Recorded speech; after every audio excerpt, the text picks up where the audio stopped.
عبادات بتکرار اسبابها، یہ پرانی کتاب میں نہیں ہوگا. ولا يتعطى على هذا فصل تکرار العبادات.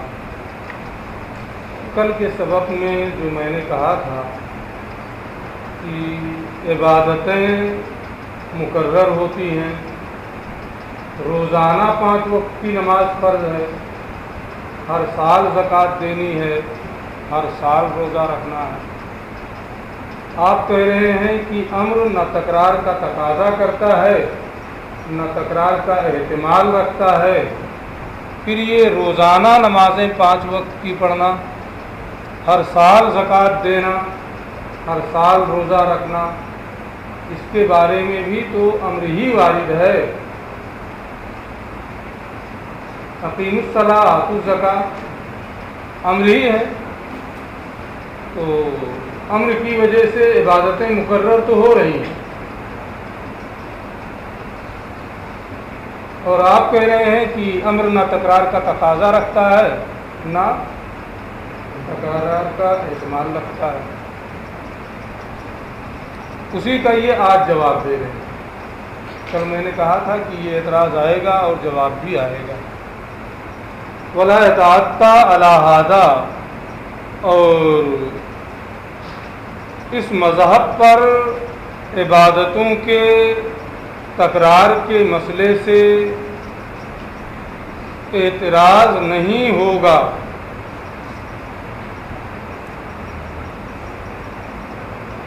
باہر بیٹھ جاؤ، ادھر سب جگہ خالی ہے، ادھر کون بیٹھے گا؟ کتاب کہاں ہے؟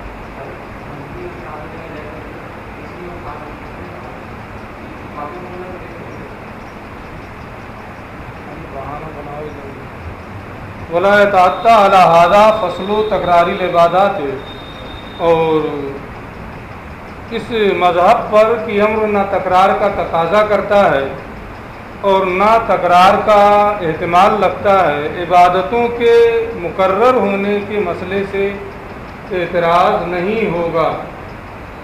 کیوں نہیں ہوگا؟ یہ تو صرف دعویٰ ہی دعویٰ ہے. فإن ذلك لم يثبت بالأمر بل بتکرار اسبابها التي يثبت بها الوجوب.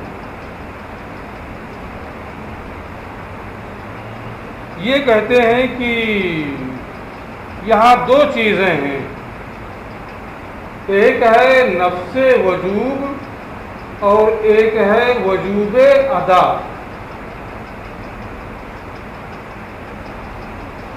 ذمہ میں واجب ہونا اور منہ سے تنگ آ رہا ہے. یہاں کیوں بیٹھ رہا ہے؟ کیوں اتنی لیٹ میں آ رہا ہے؟ کہاں تھا؟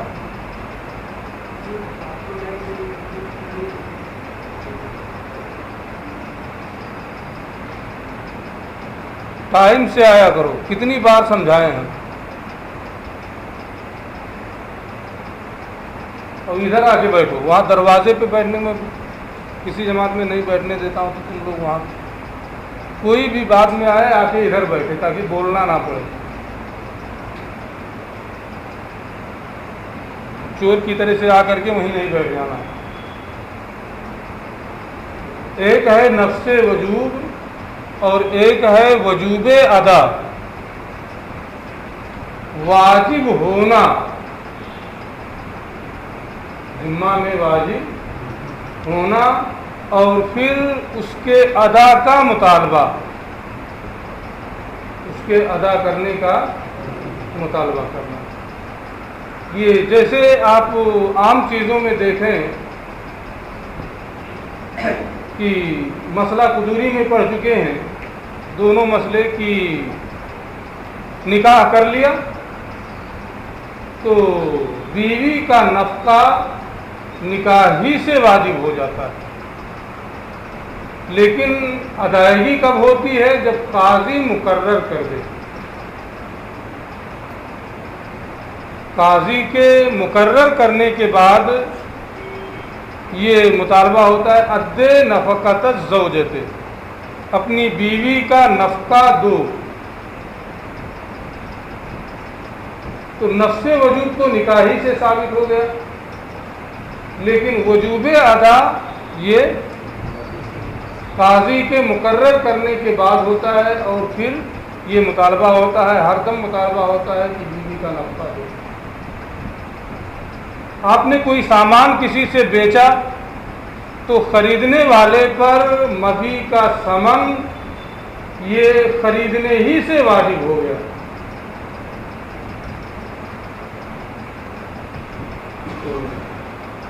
پھر اس کے بعد میں مطالبہ ہوتا ہے اد ثمن المبیع، مبیع کا ثمن ادا کرو، تو خریدنے ہی سے، بیع ہی سے نفس ثمن کا وجوب، نفس وجوب ثمن کا یہ ہو جاتا ہے۔ پھر بعد میں ہر دم وہ مطالبہ کرتا ہے دو ثمن، دو ثمن، دو ثمن۔ تو یہاں دو چیزیں ہیں، ایک نفس وجوب ذمہ میں واجب ہونا، اور ایک ہے وجوب ادا۔ نفس وجوب کا سبب نمازوں میں وقت ہے، نفس وجوب کا سبب وقت ہے۔ تو ظہر کا وقت ہو گیا، ذمے میں ظہر کی نماز واجب ہو گئی، عصر کا وقت ہو گیا، عصر کی نماز ذمے میں واجب ہو گئی، عشاء کا وقت ہو گیا، عشاء کی نماز ذمہ میں واجب ہو گئی۔ تو اور روزانہ عشاء کا وقت آتا ہے، روزانہ فجر کا وقت آتا ہے، روزانہ ظہر کا وقت آتا ہے۔ جب بھی وقت ہو جائے گا تو اس وقت کی نماز کیا ہے، ذمے میں واجب ہوگی، یہ نفس وجوب ہے۔ اور پھر اقیم الصلاۃ کے ذریعے سے اسی نفس وجوب کے ادا کا مطالبہ ہوتا ہے کہ جو چیز تمہارے ذمہ میں واجب ہے اس کو ادا کرو۔ تو نفس وجوب میں تکرار نہیں ہے، نفس وجوب میں تکرار نہیں ہے، اس لیے امر نہ تکرار کا تقاضا کرتا ہے نہ تکرار کا اہتمام کرتا ہے۔ لیکن اس پہ یہ اعتراض ہوگا کہ ٹھیک ہے، ہم نفس وجوب میں امر کے مقتضی تکرار ہونے یا محتمل تکرار ہونے کا قول ہی نہیں کرتے، وجوب ادا یہ امر کی وجہ سے مقرر ہوتا ہے، جیسے کہ آج کی نماز ہے، پھر کل کے وجوب ادا کی تکرار، پرسوں کے وجوب ادا کی تکرار۔ اس کا انہوں نے یہ جواب دیا ہے کہ پہلے ہی ہم اس کا جواب دے چکے ہیں کہ امر مطلق ہو تو ادنا کو شامل ہوتا ہے اور جمیع کا احتمال لگتا ہے، یعنی کل فردی جو افرادی جو ہے اس پر دلالت کرتا ہے، اور کل مجموعی جو ہے اس کا احتمال لگتا ہے۔ پوری زندگی کی نمازیں یہ کل مجموعی ہے، اس لیے ہر ایک کا اس میں احتمال ہے اور ایک کا یہ تقاضا کرتا ہے۔ یہ پوری بحث کا خلاصہ ہے اور اعتراض ہے اور جواب ہے۔ ولا اطاعت علی ھذا فصل و تکراری العبادات، اور اس مذہب صحیح پر عبادتوں کے تکرار کے مسئلے سے اعتراض نہیں ہوگا۔ فإن ذالک، کیونکہ عبادتوں میں تعدد اور تکرار، عبادتوں کا بار بار ہونا، لم یثبت بالامر، یہ تعدد تکرار بار بار ہونا یہ امر سے ثابت ہی نہیں ہے کہ آپ اس کو لے کر کے یہ کہیں کہ امر کی وجہ سے عبادتیں بار بار ہو رہی ہیں، عبادتیں مقرر ہو رہی ہیں، ان میں تعدد ہو رہا ہے۔ پھر کس سے ہے؟ بل بتکرار اسبابھا، بلکہ عبادتوں میں تکرار عبادتوں کے اسباب کے مقرر ہونے کی وجہ سے ہے۔ التی یثبت بها الوجوب، جس سے عبادتوں کا نفس وجوب ثابت ہوتا ہے، جن اسباب سے عبادتوں کا نفس وجوب ثابت ہوتا ہے۔ تو نماز کا سبب وقت ہے، جب بھی وقت آتا ہے ذمے میں نماز واجب ہو جاتی ہے۔ والامر، اور امر یہ تعدد و تکرار پر دلالت نہیں کرتا ہے، بلکہ امر لطلب ادائے ما وجب فی الذمۃ بسبب سابق، امر اس عبادت، اس حکم کو ادا کرنے کے طلب کے لیے آتا ہے جو سبب سابق ہی کی بنیاد پر ذمہ میں واجب ہو چکی ہے۔ یعنی سبب سابق اسی وقت کی بنیاد پر جو چیز ذمہ میں ثابت ہو چکی ہے، امر اسی کو ادا کرنے کے مطالبے کے لیے آتا ہے، وجوب کو ثابت کرنے کے لیے امر نہیں آتا ہے۔ لا لاثبات اصل الوجوب، اصل وجوب کو ثابت کرنے کے لیے امر نہیں آتا ہے۔ اصل وجوب تو سبب یعنی وقت کی بنیاد پر ثابت ہو چکا ہے، اسی اصل وجوب کے ادا کے مطالبہ کے لیے امر متوجہ ہوتا ہے۔ تو امر میں جو تکرار ہے، یہ عبادتوں میں جو تکرار ہے، یہ اسباب کے مقرر ہونے کی وجہ سے عبادتیں مقرر ہیں، امر کی وجہ سے وہ عبادتیں مقرر نہیں ہیں۔ ذمہ میں عبادت سبب کے پائے جانے کی وجہ سے پہلے ہی سے واجب ہو چکی ہے، امر اسی واجب فی ذمہ کے ادا کا مطالبہ کرنے کے لیے آتا ہے۔ وہذا بمنزلت قول الرجل، اور یہ انسان کے اس قول کے درجے میں ہے، عبد ثمن المبی، کہ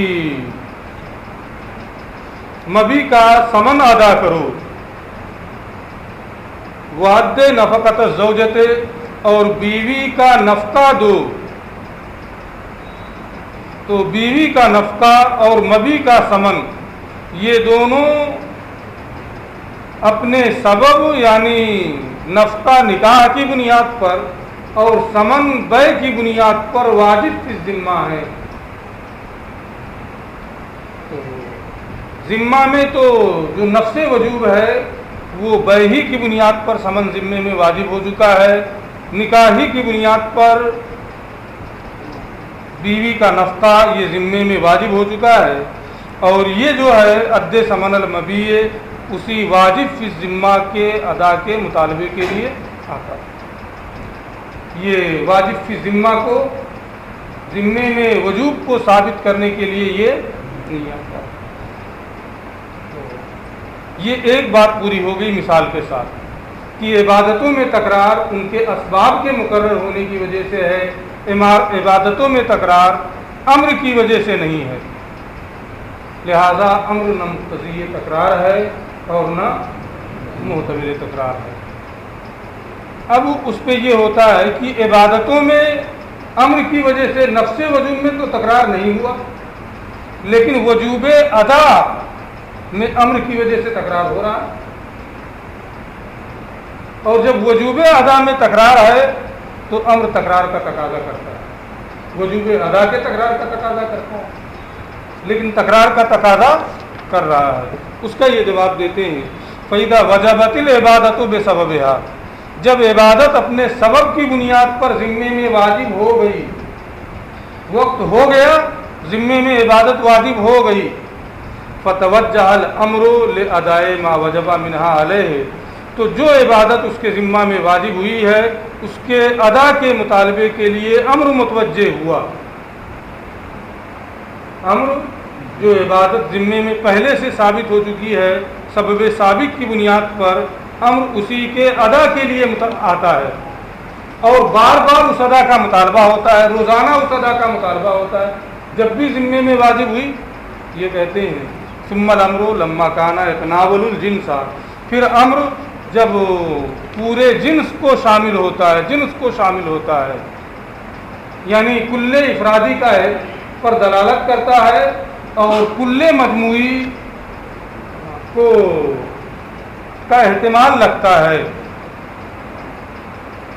ثم الامر، پھر امر جب یہ جنس کو شامل ہوتا ہے یعنی کل مجموعی کا اس کے اندر احتمال ہوتا ہے، یتناول جنس ما وجب علیہ، تو یہ شامل ہوگا اس پوری جنس کو جو اس کے ذمہ میں پوری زندگی میں واجب ہے۔ ایک کا اس کے اندر ایک پر کا تقاضا کرے گا ایک کے ادا کے مطالبے کے لیے، اور پوری زندگی میں جتنی نمازیں اس کے ذمہ میں واجب ہیں ان سب کا اس کے اندر اہتمام ہوگا۔ تو آج کا سبب پایا گیا، کل کا سبب پایا گیا، تو کل بھی اس کی زندگی کا ایک فرد ہے، پرسوں کا سبب۔ تو یہ اس لیے نہیں کہ وہ فرد ہے، بلکہ اس لیے کہ کل مجموعی ہی میں سے ہے۔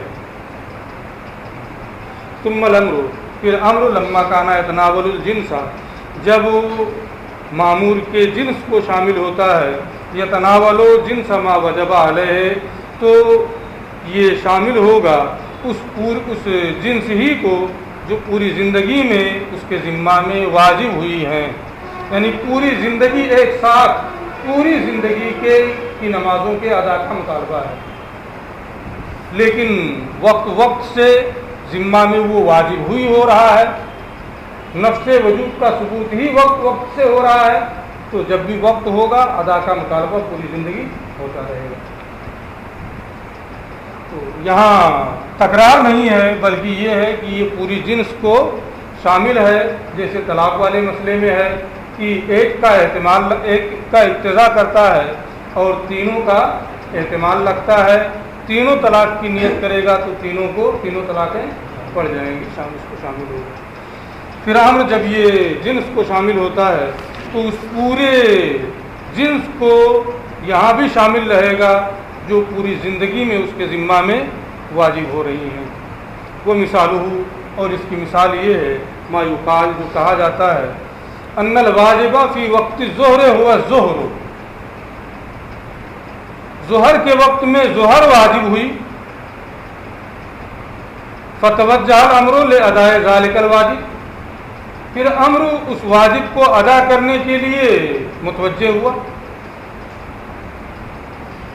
نفس وجوب تو سبب یعنی وقت کی بنیاد پر پا لیا گیا، اور جب ذمے میں ظہر کی نماز سبب کی بنیاد پر واجب ہو گئی، واجب فی ذمہ عبادت ہو گئی، فتوجہ الامر، پھر امر اسی واجب فی ذمہ نماز کو ادا کرنے کے لیے، ظہر یا عصر کی جو بھی نماز ہے اسے ادا کرنے کے لیے امر متوجہ ہوا۔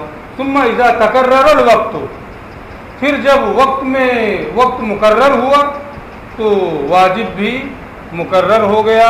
تو یہاں تکرار جو ہے وقت کے مقرر ہونے کی وجہ سے، سبب کے مقرر ہونے کی وجہ سے وجوب میں تکرار ہے، امر کی بنیاد پر یہاں وجوب میں تکرار نہیں ہے۔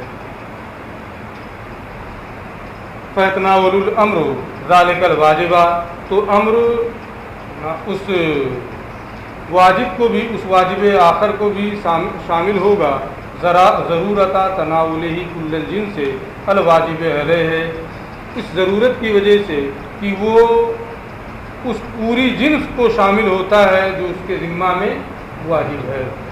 جو امر ہے یہ کل افرادی کا احتمال رکھتا ہے اور پوری جنس کل افرادی پر دلالت کرتا ہے اور پوری جنس کا احتمال رکھتا ہے۔ فَيَتْنَاوَلُ الْأَمْرُ ذَلِكَ الْوَاجِبَ الْآخَرَ، تو اس دوسرے واجب کو بھی جو دوسرے دن میں وقت ہونے کی بنیاد پر ذمے میں نماز واجب ہوئی ہے، اس دوسرے واجب کو بھی امر شامل ہوگا، ضرورت تناولہ، اس بات کے ضروری ہونے کی وجہ سے کہ امر اس کی زندگی میں واجب ہونے والے پورے جنس کو شامل ہوتا ہے۔ تو جب اس کی زندگی میں جتنی نمازیں واجب ہیں امر ان سب کو شامل ہے، تو جب بھی وقت ہوگا نماز پڑھنی پڑے گی، وہ کل مجموعی ہے۔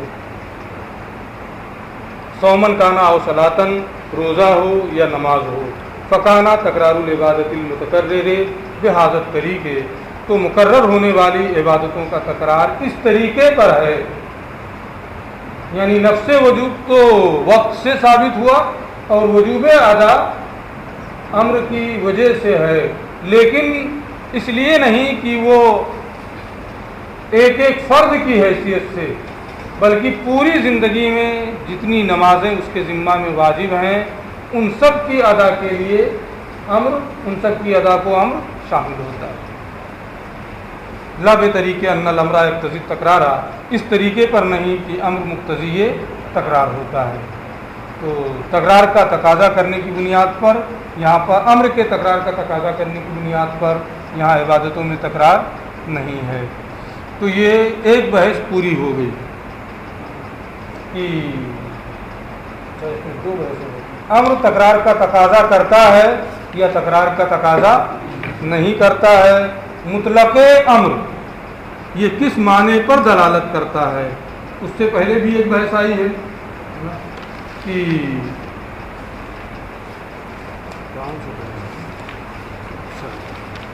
تمہیدی گفتگو جو انہوں نے امر سے متعلق کی ہے کہ امر کی تعریف کیا ہے اور باقی چیزیں، یہ 3 بحثیں یہاں پوری ہو گئی ہیں۔ اس کے بعد مامور بھی کے بارے میں یہ گفتگو کر رہے ہیں۔ جس چیز کا حکم دیا گیا ہے مامور بھی، اس کی 2 قسمیں ہیں۔ مامور بھی کی 2 قسمیں ہیں، ایک مطلق عن الوقت اور ایک مقید بالوقت۔ مطلق عن الوقت جس کو ادا کرنے کے لیے کوئی وقت متعین نہ کیا گیا ہو، اور مقید بالوقت جس کو ادا کرنے کے لیے کوئی وقت متعین کر دیا گیا۔ جیسے نماز ہے، اس کو ادا کرنے کے لیے ایک وقت متعین ہے، ظہر کا وقت کب سے کب تک ہے، عصر کا وقت کب سے کب تک ہے، مغرب کا وقت کب سے کب تک ہے، یہ تمام چیزیں۔ تو ایک مطلق عن الوقت ہے جس میں مامور بھی کو ادا کرنے کے لیے کسی وقت سے متعین نہ کیا گیا ہو، وقت سے وہ مطلق ہو، اور ایک مقید بالوقت ہے یعنی مامور بھی کو ادا کرنے کے لیے ایک متعین وقت ہو۔ یہ دونوں کو بتائیں گے۔ فصل فی المامور بھی، یہ فصل مامور بھی کے بیان میں ہے۔ المامور بھی نوعان، مامور بھی کی 2 قسمیں ہیں۔ مطلق عن الوقت جو وقت کی قید سے مطلق ہو کہ اسی وقت ہی میں ادا کرنا ہے، بعد میں ادا کریں گے تو ادا نہیں بلکہ قضا ہے، وہ مقید بالوقت۔ اور دوسری قسم مقید بالوقت ہے یعنی کوئی وقت اس کے ادا کرنے کے لیے متعین کر دیا گیا ہے۔ وہ حکم المطلق، اور مطلق عن الوقت کا حکم کہ جسے ادا کرنے کے لیے کوئی وقت متعین نہیں کیا گیا۔ جیسے زکوٰۃ ہے، مالک نصاب ہو گیا، مال نامی ہے، ہولانِ ہول ہو جائے، زکوٰۃ ذمے میں واجب ہو گئی، لیکن فوراً ادا کرنا یہ اب ادا کرو، اس کے ادا کرنے کے لیے کوئی وقت متعین نہیں ہے کہ یا اتنے وقت سے اتنے وقت تک اگر ادا نہیں کیا تو وہ قضا ہے اور پھر گنہگار ہوگا، بلکہ جب بھی زکوٰۃ دے گا ادا ہی ہے، اس میں قضا کا کوئی معنی نہیں ہے۔ ظہر کی نماز کا وقت نکل جائے، ظہر کی نماز پڑھیں گے تو کیا ہے؟ قضا ہے۔ لیکن زکوٰۃ میں کہ آپ نے ابھی نہیں دیا ہے، ذمے میں واجب ہو جائے تو جب بھی دیں گے وہ ادا ہی ہے، اس میں قضا کا کوئی معنی نہیں ہے۔ کیوں؟ اس لیے کہ وہ مطلق عن الوقت ہے، اس کے ادا کے لیے وقت کو متعین نہیں کیا گیا ہے۔ اور مطلق عن الوقت کا حکم یہ ہے ان یکون الاداء واجبا علی التراخی، کہ وہ تراخی کے ساتھ ذمے میں واجب ہوا ہو، کچھ رعایت کے ساتھ، کہ فور علی الفور بغیر تاخیر کے وہ ذمے میں واجب نہ ہوا ہو، بشرط ان لا یفوتہ فی العمر، لیکن شرط ہے کہ زندگی میں فوت نہ ہو۔ اگر پوری زندگی اس نے ادا نہیں کیا، مر گیا، تو اب وہ گنہگار ہوگا، اب قضا ہو گئی، اب ادا کرنے کی کوئی صورت نہیں ہے۔ تو ان یکون الاداء واجبا علی التراخی، تو مطلق عن الوقت کا حکم یہ ہے کہ اس میں ادا یہ تراخی کے ساتھ واجب ہو، لیکن اس شرط کے ساتھ کہ زندگی میں وہ فوت نہ ہو۔ وعلی ھذا قال محمد فی الجامع الصغیر، اسی بنیاد پر امام محمد نے جامع صغیر میں فرمایا ہے لو نظر ان یعتکف شہرا، اگر کسی نے نظر مانی، کیا ہے اس میں نہیں ہے کیا ہے؟ اچھا جامع کبیر ہے، ٹھیک ہے، اس میں بھی وہی ہے لو نظر ان یعتکف شہرا، کہ اگر کسی نے یہ نظر مانی، منت مانی کہ 1 مہینے کا اعتکاف کرے گا، اب لہو ان یعتکف ای شہر شاء، تو یہ مطلق عن الوقت ہے، 1 مہینے کے لیے اعتکاف کرے گا، کس مہینے میں کرے گا اس کو تو نہیں کہا ہے، اس لیے اس کے لیے جائز ہے کہ وہ جس مہینے میں چاہے اعتکاف کر لے، یہ مطلق عن الوقت ہے، کسی بھی مہینے میں یہ اعتکاف کرے گا تو ادا کرنے والا ہی شمار ہوگا، وہ قضا کرنے والا شمار نہیں ہوگا۔ وَلَوْ نَذَرَ أَن يَصُومَ شَهْرًا، اور اگر یہ منت مانی کہ 1 مہینے کا روزہ رکھے گا، لَهُ أَن يَصُومَ أَيَّ شَهْرٍ شَاءَ، تو اسے اختیار ہے کہ جس مہینے کا بھی چاہے روزہ رکھ لے، کیونکہ یہ مطلق عن الوقت ہے۔ وفی الزکوٰۃ و صدقۃ الفطر والعشر، زکوٰۃ، صدقہ فطر اور عشر، ان تمام چیزوں میں جو مامور بھی ہے، ادا کرنے کا جو حکم ہے، یہ مطلق عن الوقت ہے، وقت سے مقید نہیں ہے، وقت میں کی تعین نہیں ہے۔ تو زکوٰۃ، صدقہ فطر، عشر میں مذہب معلوم یہ ہے انہ لا یسیر بالتاخیر مفرطا، کہ ان میں تاخیر کی بنیاد پر وہ گنہگار نہیں ہوگا، اگر وقت پر نہیں ادا کیا، بعد میں ادا کیا تو وہ گنہگار نہیں ہوگا۔ فإنہ لو، کیوں گنہگار نہیں ہوگا؟ فإنہ لو ہلاک النصاب، کیونکہ اگر حولان حول کے بعد نصاب ہلاک ہو جائے، تو آپ پڑھ چکے ہوں گے نور الایضاح میں کہ اب وہ زکوٰۃ ذمے سے ساقط ہو جاتی ہے۔ فإنہ لو ہلاک النصاب سقط الواجب، کیونکہ اگر نصاب ہلاک ہو جائے تو وجوب زکوٰۃ یہ ذمہ سے ساقط ہو جاتا ہے۔ کیوں؟ اس لیے کہ تاخیر کی بنیاد پر وہ گنہگار نہیں تھا، زیادتی کرنے والا نہیں تھا، جب بھی وہ ادا کرتا ادا ہی کرنے والا ہوتا۔ تو جب تاخیر کی وجہ سے وہ گنہگار نہیں ہے، وہ قضا کرنے والا نہیں ہے، تو اب اگر نصاب ہلاک ہو جائے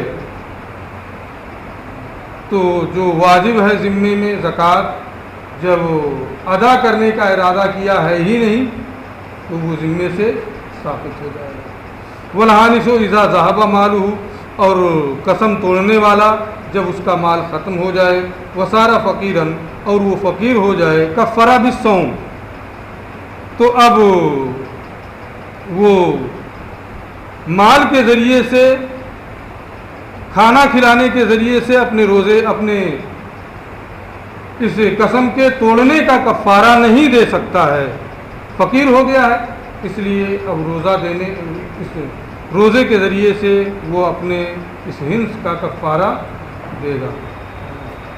اس مسئلے کو ابھی جلدی جلدی قدوری میں پڑھے ہوں گے ایمان کے بیان میں، کہ پہلے یہ ہے کہ 60 مسکینوں کو کھانا کھلائے، پھر پہلے غلام آزاد کرے، پھر 60 مسکینوں کو کھانا کھلائے، پھر روزہ رکھے 2 مہینے۔ تو اگر وہ مالدار تھا، کھانا کھلا سکتا تھا، لیکن پھر مال ختم ہو گیا، تو چونکہ یہ مطلق عن الوقت ہے، اس لیے جب وہ فقیر ہو گیا، محتاج ہو گیا، تو اب روزے کے ذریعے سے کفارہ دینے کا اس سے مطالبہ ہوگا، کھانا کھلانے کے ذریعے سے کفارہ دینے کا مطالبہ نہیں ہوگا۔